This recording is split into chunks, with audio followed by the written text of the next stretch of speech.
तो series LCR circuit क्या होता है? अगर हम अल्टरनेटिंग सप्लाई में एक इंडक्टर, एक कैपेसिटर और एक रजिस्टर को सीरीज़ में अगर कनेक्ट कर दें कुछ इस तरह से, इंडक्टर, कैपेसिटर और एक रजिस्टर,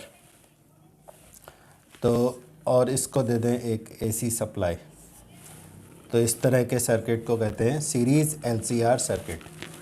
ये इंडक्टर है, ये कैपेसिटर और ये रजिस्टर।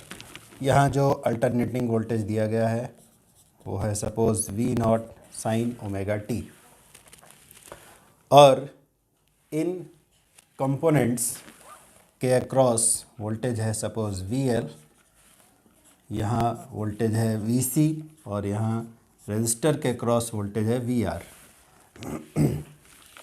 तो VL, VC, VR का V के साथ क्या रिलेशन होगा? अगर ये डायरेक्ट करंट वाला सर्किट होता, DC सर्किट होता, तो directly applied voltage equal to हो जाता VL plus VC plus VR, लेकिन ये एक अल्टरनेटिंग वोल्टेज वाला सर्किट है, अल्टरनेटिंग वोल्टेज सप्लाई इसमें दिया गया है, तो V की value VL plus VC plus VR नहीं होगी। उसका रीज़न ये है कि इस सर्किट में जो करंट होगा, अल्टरनेटिंग करंट, उसका फेज़ अलग अलग होगा। जैसे VR के साथ जो यहाँ करंट होगा, अल्टरनेटिंग करंट, रजिस्टर के क्रॉस जो करंट फ्लो होता है वो इसके क्रॉस वोल्टेज यानी VR के साथ सेम फेज़ में होता है। जैसे यहाँ अगर लिखें, समराइज़ करें इन बातों को, तो I यानी यहाँ जो अल्टरनेटिंग करंट होगा I is in phase with VR, VR के साथ सेम फेज़ में होगा, यानी कि यहाँ जो फेज़ डिफरेंस है वो ज़ीरो होता है, VR के साथ I का फेज़ डिफरेंस होता है ज़ीरो। वोल्टेज और current in a circuit containing resistor only, ये हम ऑलरेडी पढ़ चुके हैं कि वोल्टेज और current in a circuit containing resistor only are in same phase, ये ऑलरेडी डिस्कशन हो चुका है। और कैपेसिटर के अक्रॉस जो करंट होता है I leads the voltage across capacitor VC, I leads the VC by a phase π/2। इसमें करंट लीड करता है, किसमें? कैपेसिटर के केस में। और इंडक्टर के केस में I lags behind VL by a phase π/2। Inductor के क्रॉस जो वोल्टेज है VL, करंट उससे π/2 फेज पीछे रहता है। तो यहाँ डिफरेंट कंपोनेंट्स में करंट का वोल्टेज के साथ फेज़ अलग अलग है, फेज़ डिफरेंस अलग अलग है। यहाँ ज़ीरो फेज़ डिफरेंस है, यहाँ π/2 है and current leads the voltage. यहाँ भी π/2 है but here current lags behind the voltage. तो इसलिए V equal to VL plus VC plus VR नहीं होगा, ठीक है। तो फिर क्या होगा, ये जानने के लिए हमें इन सारी चीज़ों को इंक्लूड करते हुए एक फेज़र डायग्राम बनाना पड़ेगा। उस फेज़र डायग्राम से ये क्लियर होगा कि VL का VL, VC, VR के साथ क्या रिलेशन होगा। तो इसके लिए बनाते हैं एक फेज़र डायग्राम।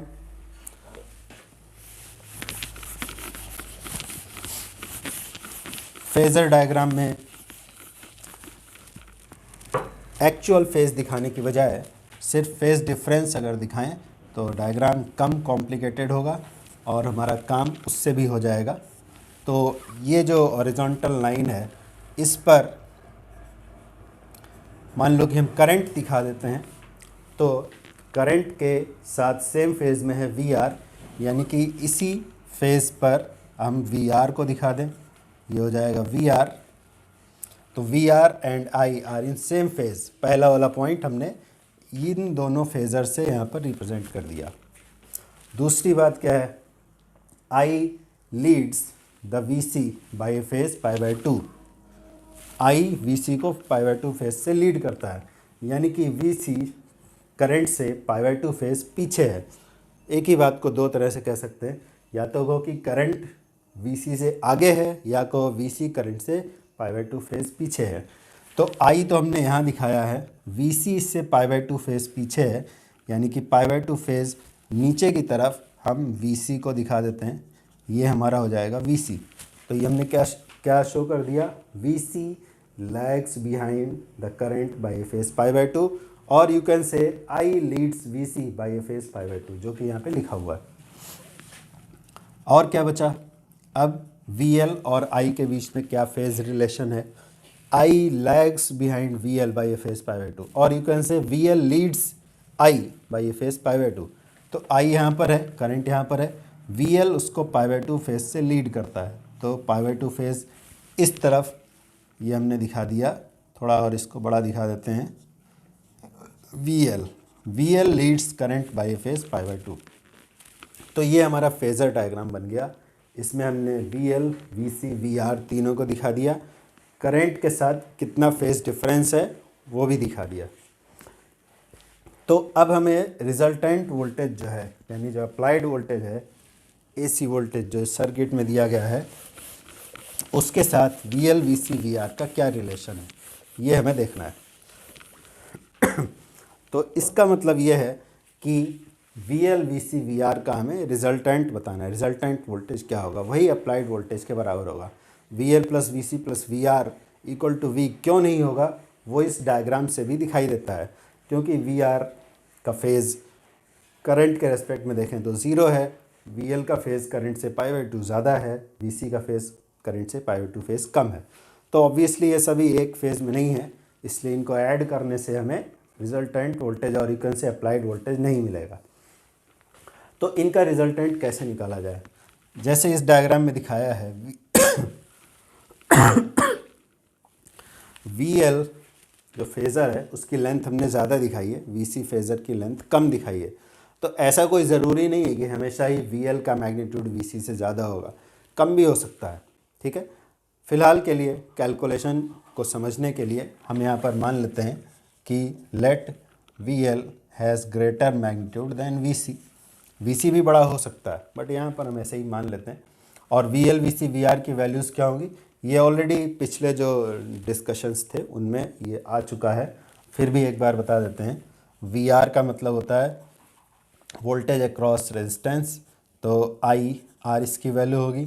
VL का मतलब है वोल्टेज अक्रॉस इंडक्टर, तो IXL इसकी वैल्यू होगी।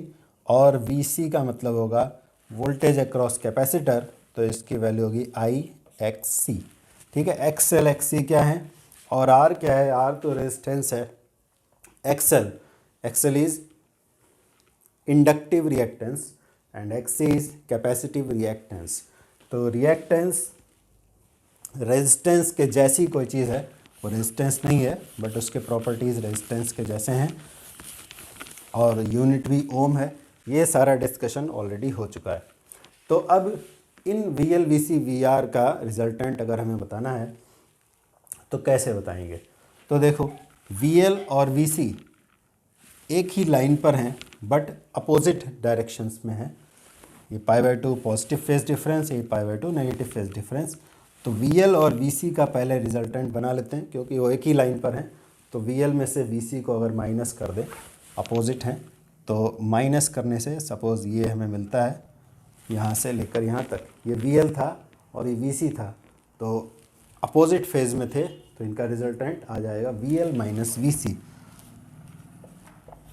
ये वाला जो फेज़र है यहाँ से O से लेकर इस पॉइंट तक, ये हमारा फेज़र आ जाएगा VL माइनस VC। तो एक फेज़र हमारा हो गया VL माइनस VC और एक फेज़र हो गया VR। तो अब VL माइनस VC और VR का हमें रिजल्टेंट बना लेना है।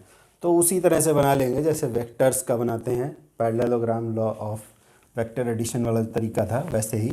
तो VR और VL माइनस VC से हम एक पैरेललोग्राम बना लेते हैं, ये पैरेललोग्राम हो गया। अब यहाँ से जो डायगोनल बनेगा, इस डायगोनल का जो मैग्नीट्यूड होगा, इसको P मान लो, OP। ये जो फेज़र दिखाई दे रहा है यही क्या होगा, ये VL माइनस VC और VR का रिजल्टेंट होगा। तो OP रिजल्टेंट जो होगा VL माइनस VC और VR का, यही अप्लाइड वोल्टेज के बराबर होगा। Therefore from this phasor diagram V is equal to VL minus VC whole square plus VR square. ठीक है, ये हमारा अप्लाइड वोल्टेज हो जाएगा। तो यहाँ से ये बात क्लियर हो जाती है कि क्यों V equal to VL plus VC plus VR नहीं होगा। क्यों नहीं होगा? क्योंकि ये सभी अलग अलग फेजेस में हैं। तो अब फर्दर इसमें कैलकुलेशन किया जा सकता है। VL की वैल्यू लिखें IXL, VC की वैल्यू लिखें IXC, VR की वैल्यू लिखें IR, और फिर V और I की वैल्यूज़ को डिवाइड करके हम और एक क्वांटिटी यहाँ मिलेगा उसको डिफाइन कर सकते हैं। तो यहाँ अगर सारी वैल्यूज़ लिखें, VL को IXL, VC को IXC और VR को IR, और फिर I कॉमन ले लें, तो हमें यहाँ मिलता है I square root of XL minus XC whole square plus R square, ऐसा कुछ मिलेगा। अब अगर बोथ साइड्स को अगर हम I से डिवाइड कर दें तो मिलता है V by I root of XL minus XC whole square plus R square. तो अगर राइट साइड में इक्वेशन को देखें, XL minus XC whole square plus R square, तो ये सब क्या है? ये तो रेजिस्टेंस है। XL माइनस XC क्या है? ये इंडक्टिव रिएक्टेंस और कैपेसिटिव रिएक्टेंस का डिफरेंस है। यानी राइट साइड में जो भी क्वांटिटी है उसके डायमेंशंस रेजिस्टेंस वाले हैं। ये रेजिस्टेंस भी है और रिएक्टेंस भी है। तो रेजिस्टेंस और रिएक्टेंस दोनों मिलकर के जो क्वांटिटी बनता है, जो नेट इफेक्ट आता है, दैट इज़ कॉल्ड इम्पीडेंस। ठीक है, तो कोई भी टाइप का रेजिस्टेंस हो और साथ में कोई भी टाइप का रिएक्टेंस हो, दैट इज़ कॉल्ड इम्पीडेंस। ये ऑलरेडी डिस्कस हो चुका है इससे पहले के क्लासेस में। तो राइट साइड में जो क्वांटिटी है उसके डायमेंशंस रेजिस्टेंस वाले हैं, और ये क्वांटिटी क्या कहलाता है? इम्पीडेंस। इम्पीडेंस मतलब combination of resistance and any type of reactance. Any type of reactance क्यों कहा? क्योंकि यहाँ पे रिएक्टेंस दो टाइप का हो सकता है, इंडक्टिव यानी कि XL और कैपेसिटिव यानी कि XC। तो ये जो क्वांटिटी आई है दिस इज़ कॉल्ड इम्पीडेंस। और अगर लेफ़्ट साइड में भी देखें तो वोल्टेज बाय करंट, तो लेफ़्ट साइड में भी हमारा डायमेंशनल कंसिस्टेंसी आ रहा है, यानी इस तरफ भी रेजिस्टेंस वाली ही क्वांटिटी आ रही है। तो ये इक्वेशन को हम ऐसे लिख सकते हैं, ये जो V बाई आई था इसको हमने Z से डिनोट कर दिया। तो इस तरफ हमें मिल जाता है Z equal to XL minus XC whole square plus R square. This quantity is called impedance of the series LCR circuit. ठीक है, ये इसका इम्पीडेंस कहलाएगा। इसका यूनिट और डायमेंशन वही होगा जो रेजिस्टेंस का होता है। तो ये काफ़ी इम्पोर्टेंट टॉपिक है। क्यों इम्पोर्टेंट है? अभी जैसे जैसे आगे डिस्कस करेंगे समझ में आने लगेगा। अब यहाँ पर एक इम्पॉर्टेंट बात ये आती है कि XL minus XC whole square जो टर्म है इस ब्रैकेट के अंदर, उसको अगर देखें तो इसमें तीन पॉसिबिलिटीज़ हैं। अगर XL is greater than XC है, ठीक है, XL XC और इनकी वैल्यूज़ ऑलरेडी पता हैं, अभी डिस्कशन हुआ था। XL is omega L, XC is 1 by omega C, ये इनकी वैल्यूज़ हैं। तो अगर XL XC से बड़ा है तो ये जो इम्पीडेंस होगा इसमें इंडक्टर का, क्योंकि रिएक्टेंस ज़्यादा है तो इंडक्टर का इफ़ेक्ट ज़्यादा होगा, तो ये जो इम्पीडेंस आएगा उसको बोला जाएगा इम्पीडेंस ऑफ इंडक्टिव नेचर। ठीक है, इंडक्टिव नेचर हो जाएगा इम्पीडेंस का, इंडक्टिव नेचर। क्यों? क्योंकि इंडक्टेंस की वजह से जो रिएक्टेंस है, इंडक्टिव रिएक्टेंस है XL, that is greater than XC, तो इसलिए impedance is of inductive nature. और अगर XC बड़ा है XL से तो जो इम्पीडेंस होगा that is called impedance of capacitive nature. और तीसरी बात ऑब्वियसली समझ गए होंगे कि अगर एक बार XL बड़ा है एक बार XC बड़ा है, तो तीसरी पॉसिबिलिटी जो डिस्कशन के लिए है वो है कि एक्सएल और एक्ससी अगर बराबर हो जाएं तो क्या होगा। तो इस इक्वेशन में देखो और पता चल जाता है कि एक्सएल और एक्ससी के बराबर होने से क्या होगा। एक्सएल और एक्ससी के बराबर होने से इम्पीडेंस इक्वल टू रेजिस्टेंस हो जाता है, ठीक है। यानी कि सर्किट में रेजिस्टर भी लगा हुआ है, कैपेसिटर भी लगा है, इंडक्टर भी लगा है, लेकिन अगर एक्सएल और एक्ससी की वैल्यूज़ बराबर हो जाते हैं, उनके मैग्नीट्यूड बराबर हो जाते हैं, फेज़ तो ऑब्वियसली दोनों का अपोजिट है, एक का π/2 करंट से ज़्यादा है, किसका, एक्सएल का, और एक्ससी का π/2 फेज़ पीछे है, तो इस तरह एक्सएल और एक्ससी एक दूसरे से अपोजिट फेज़ में आ जाते हैं। तो अगर इनके मैग्नीट्यूड बराबर हो जाएं और फेज़ अपोजिट है ही, तो नेट इफ़ेक्ट जो आएगा अल्टरनेटिंग सर्किट में वो सिर्फ रेजिस्टर का आएगा। एक्सएल और एक्ससी का इफ़ेक्ट जो होगा वो एक दूसरे को नलीफाई कर देगा, ठीक है। तो इस कंडीशन में ये जो इम्पीडेंस की वैल्यू है, इसमें एक टर्म तो पूरा का पूरा गायब ही हो गया, एक टर्म पूरा गायब हो गया, तो z की जो वैल्यू है वो मिनिमम होगी, ठीक है। ये जो z की वैल्यू है ये मिनिमम होगी, this is the minimum value of z, ठीक है, z minimum, and this is equal to r। तो जब सर्किट में इम्पीडेंस मिनिमम हो जाता है, इम्पीडेंस का मतलब क्या है, combination of reactance and resistance. Resistance और रिएक्टेंस दोनों का काम क्या होता है, दोनों का काम होता है करंट को अपोज करना। जैसे रेजिस्टेंस के बारे में जानते हैं, नाम से ही पता चलता है रेजिस्टेंस, तो रिएक्टेंसेस जो हैं, इंडक्टिव हो चाहे कैपेसिटिव हो, वो भी करंट को अपोज करते हैं। तो उनका जो नेट इफेक्ट होगा यानी इम्पीडेंस, वो भी सेम काम करेगा, करंट को अपोज करेगा। तो इसका मतलब ये है कि भले ही सर्किट में कैपेसिटर, इंडक्टर, रेजिस्टर सब लगे हुए हैं, बट अगर एक्सएल और एक्ससी यानी कैपेसिटिव और इंडक्टिव रिएक्टेंस एक दूसरे के बराबर हो जाते हैं, तो सर्किट में जो नेट इफेक्ट है वो यानी कि इम्पीडेंस है वो सिर्फ रेजिस्टेंस की वजह से रह जाता है, और ये मिनिमम वैल्यू ऑफ इम्पीडेंस है। तो जब इम्पीडेंस मिनिमम हो जाएगा तो सर्किट में करंट हो जाएगी मैक्सिमम, क्योंकि अभी हम यहाँ पर लिखा गया था कि ये जो Z है, Z किसकी जगह पे लिखा गया था, V/I की जगह पे लिखा गया था, और V/I की वैल्यू क्या थी, ये थी √XL - XC whole square plus R², ये वैल्यू थी। तो अगर Z मिनिमम है, इस इक्वेशन को थोड़ा सा और रीअरेंज करें तो Z मिनिमम हमने लिखा तो V/I लिखा, ठीक है। चलो Z इक्वल टू V/I लिखा, तो V इक्वल टू क्या लिखेंगे, या I, sorry not V, I is equal to V/Z। तो यानी करंट जो होगा सर्किट में वो होगा अप्लाइड वोल्टेज बाय इम्पीडेंस।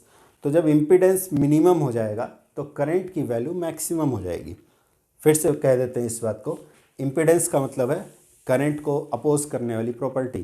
तो अगर अपोज करने वाली प्रॉपर्टी मिनिमम हो गई तो ऑब्वियसली करंट की वैल्यू मैक्सिमम हो जाएगी।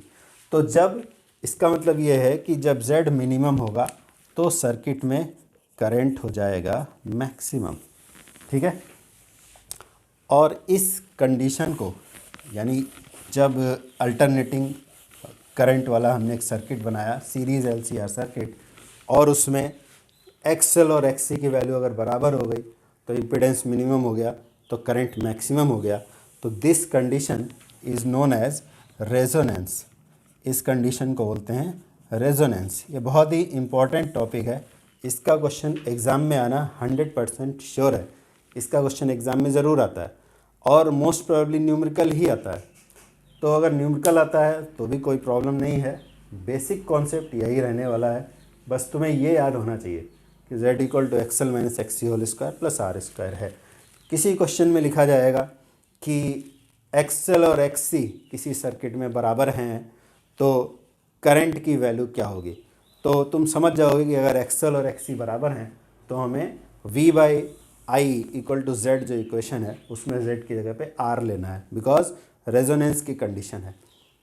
या कभी कभी ऐसे लिखा जाएगा कि एक सर्किट में रेजोनेंस है तो बताओ कि XL और XC की वैल्यूज़ क्या होंगी, R की वैल्यू इतनी है, तो XL और XC में से किसी एक की वैल्यू निकाल लेंगे तो दूसरे की वैल्यू उसके बराबर ही हो जाएगी, ठीक है। अभी इसमें और डिस्कशन है जो न्यूमेरिकल सॉल्व करने के लिए ज़रूरी है।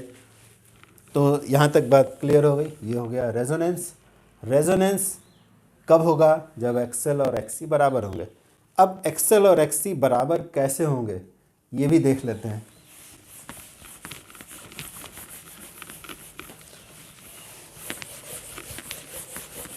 तो एक्सएल और एक्ससी बराबर होंगे, कब होंगे, ये उनकी जो वैल्यूज़ हैं उसमें छुपा है ये वाला डिस्कशन। एक्सएल की वैल्यू है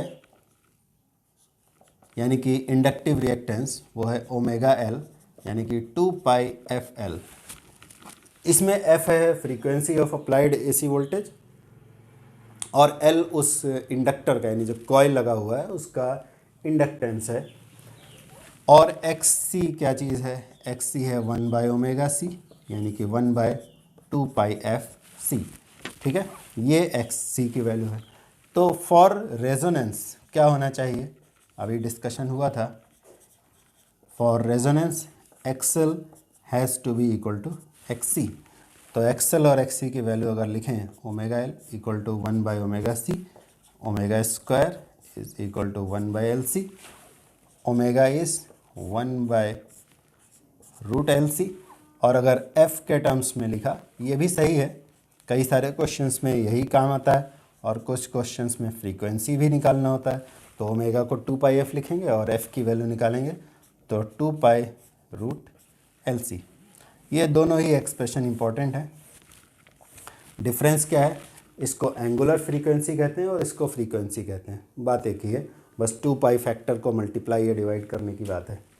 तो इस क्वेश्चन में ये जो कैलकुलेशन है इसमें देखने से पता चलता है, अगर इसको उल्टा चलें, अभी हमने एक्सएल इक्वल टू एक्सी करके यहाँ से आए, अब यहाँ इसका उल्टा चलते हैं तो एफ़ जो था वो फ्रीक्वेंसी है किसका, जो अप्लाइड एसी वोल्टेज है उसकी फ्रीक्वेंसी है।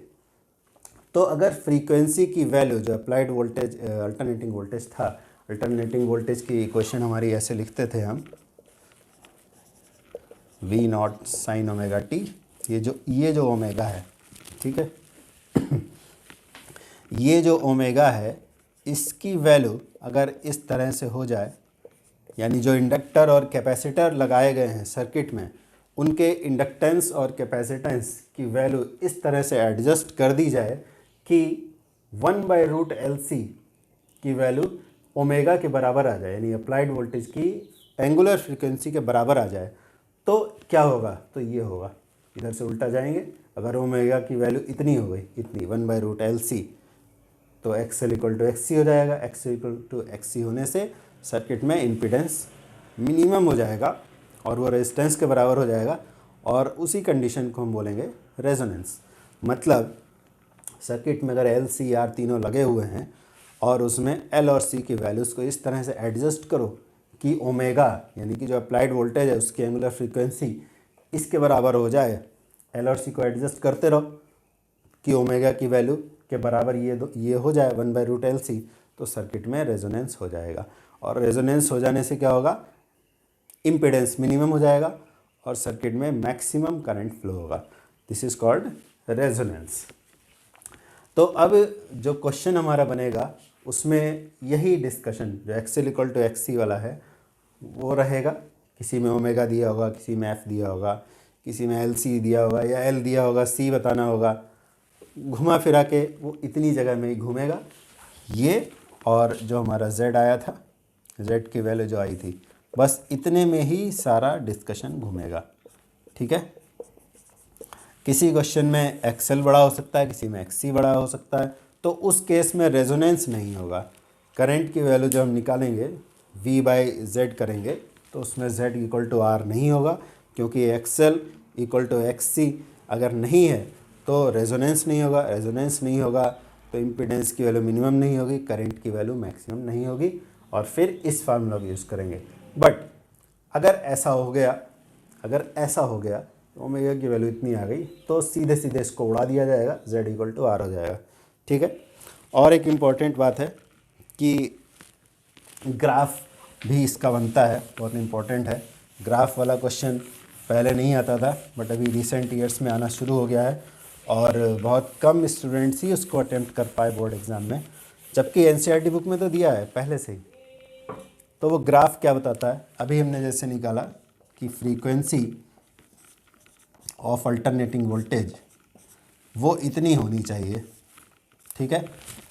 अब अगर तुम याद करो 11 क्लास में जो पढ़ा था रेजोनेंस, ये जो रेजोनेंस वर्ड है ये आज पहली बार नहीं सुना है, ये 11 क्लास में भी पढ़ा था रेजोनेंस। वहाँ पर रेजोनेंस का क्या मतलब था 11 क्लास में? तो वहाँ रेजोनेंस का मीनिंग ये बताया गया था कि हर ऑब्जेक्ट, नेचर में जितने भी ऑब्जेक्ट्स हैं सबकी एक नेचुरल फ्रीक्वेंसी ऑफ वाइब्रेशन होती है।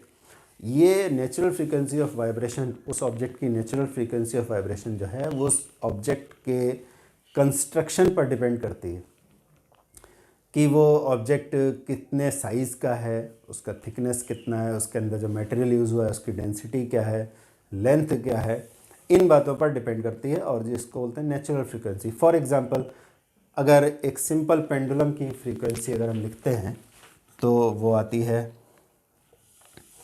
1/2π√g/L। ठीक है, L पर डिपेंड करती है। यानी कि पेंडुलम में जो थ्रेड यूज़ हुआ है उसकी लेंथ, और अगर और प्रिसाइजली कहें तो ये इफ़ेक्टिव लेंथ होता है। तो पेंडुलम की जो नेचुरल फ्रीक्वेंसी ऑफ ऑसिलेशन है वो उसकी लेंथ, इफ़ेक्टिव लेंथ पर डिपेंड करती है। ये एक एग्जांपल है। ऐसे ही डिफरेंट ऑब्जेक्ट्स जो होंगे उनकी जो फ्रीक्वेंसी ऑफ वाइब्रेशन है वो उन ऑब्जेक्ट्स के कंस्ट्रक्शन पे डिपेंड करती है। तो वैसे ही हमारा जो LCR सर्किट होगा उसकी एक नेचुरल फ्रीक्वेंसी होगी जिस पर वो ऑसिलेट होगा।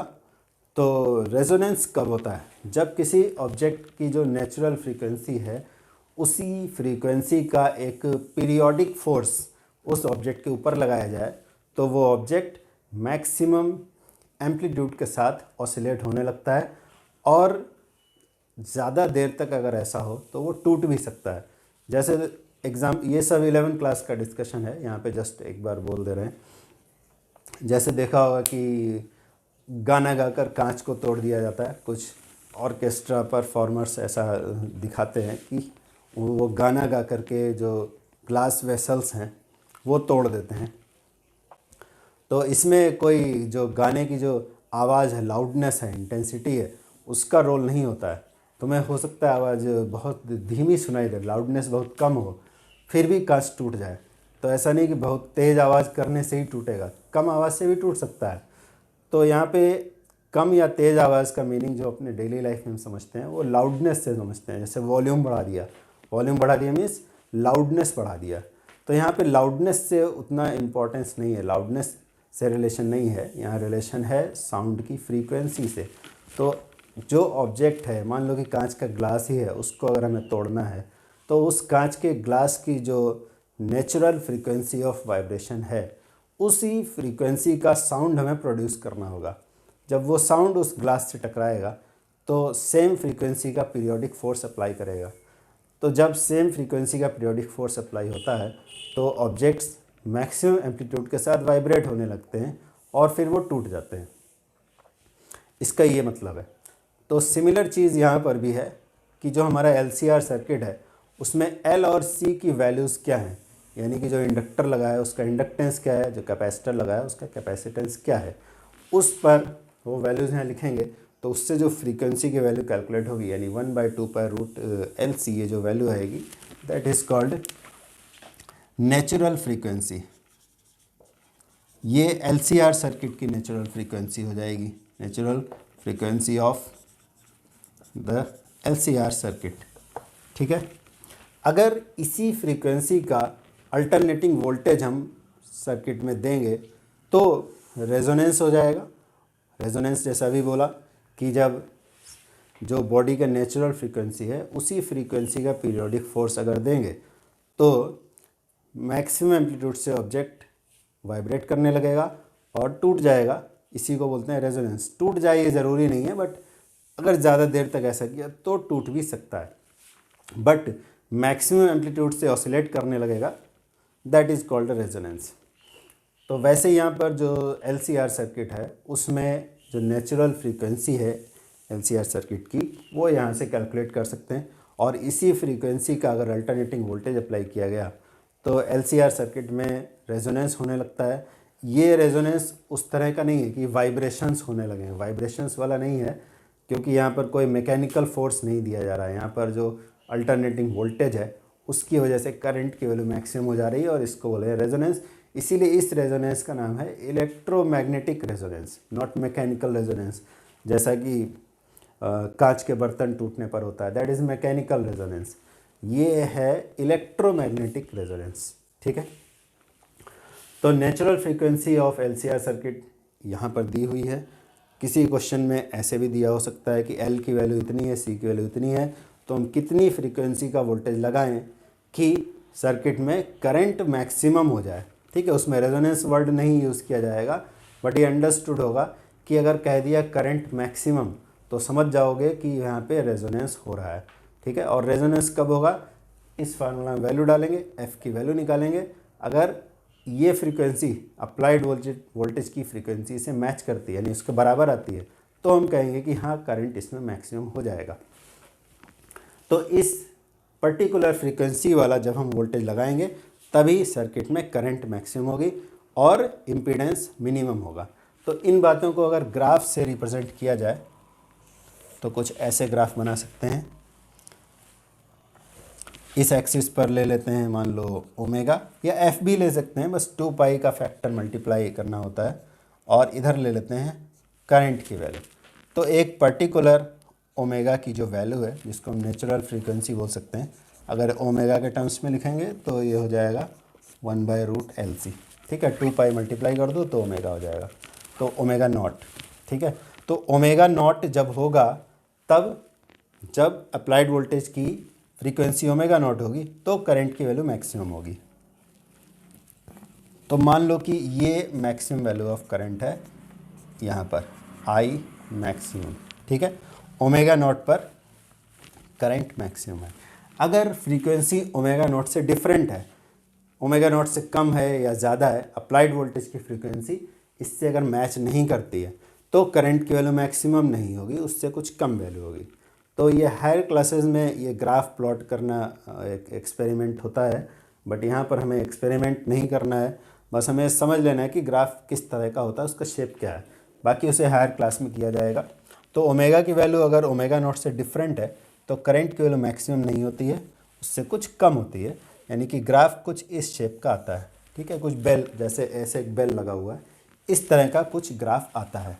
ठीक है, ओमेगा नॉट से ज़्यादा होगा तो भी करंट कम हो जाएगी, ओमेगा नॉट से कम होगा तो भी करंट की वैल्यू कम हो जाएगी। एक पर्टिकुलर फ्रीक्वेंसी पर ही हमें करंट का पीक मिलता है। ठीक है, तो ऐसा ग्राफ आता है। अगर इसी ग्राफ में अगर हमें रेजिस्टेंस भी इम्पीडेंस भी अगर शो करना हो तो कैसे किया जाएगा। तो ऑब्वियसली जैसा हम जानते हैं कि मैक्सिमम करंट का मतलब होता है मिनिमम इम्पीडेंस। जब इम्पीडेंस मिनिमम होगा तभी करंट मैक्सिमम होगी। तो इम्पीडेंस के लिए अगर ग्राफ बनाना हो इसी ग्राफ के ऊपर तो ऐसे बना सकते हैं, करंट मैक्सिमम कब होगा, जब इम्पीडेंस मिनिमम होगा। ठीक है, तो इम्पीडेंस के लिए ग्राफ जस्ट अपोजिट हो जाएगा, जब करंट मैक्सिमम तो इम्पीडेंस मिनिमम। तो ये जो ब्लू वाला ग्राफ है इसको लिख देते हैं Z, ये इम्पीडेंस के लिए है ग्राफ। ठीक है, तो ये इम्पॉर्टेंट है, बहुत इम्पॉर्टेंट। अभी एग्ज़ाम में आने लगा है, पहले नहीं आता था बट अभी आना स्टार्ट हो गया, तो अब ये बार बार आएगा। 100% श्योर है कि इस टॉपिक का क्वेश्चन ज़रूर आता है एग्ज़ाम में। अच्छा, और इसमें कई इम्पोर्टेंट डिस्कशंस हैं, वो भी देख लेते हैं।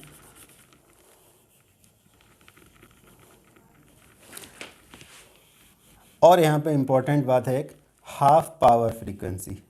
ठीक है, ये कम्युनिकेशन सिस्टम्स जो एक चैप्टर था पहले, लास्ट चैप्टर था, वो भी सिलेबस से हटा दिया गया है। Half power frequency, bandwidth resonance, bandwidth of resonance, ये सारे इसमें टर्म्स हैं जिनको डिस्कस किया जा सकता है, तो उनको नेक्स्ट क्लास में डिस्कस करेंगे। तो कहने का मतलब है कि अभी ये जो टॉपिक है ये ख़त्म नहीं हुआ है, इसका डिस्कशन अभी कंटिन्यूड है, उसको हम नेक्स्ट क्लास में डिस्कस करेंगे। तो इसको बहुत अच्छे से 2-3 बार इस लेक्चर को देखना, जिससे कि ये सारी बातें माइंड में सेट हो जाए। ठीक है, तो आज के लिए इतना ही, नेक्स्ट क्लास में इस डिस्कशन को और आगे बढ़ाया जाएगा।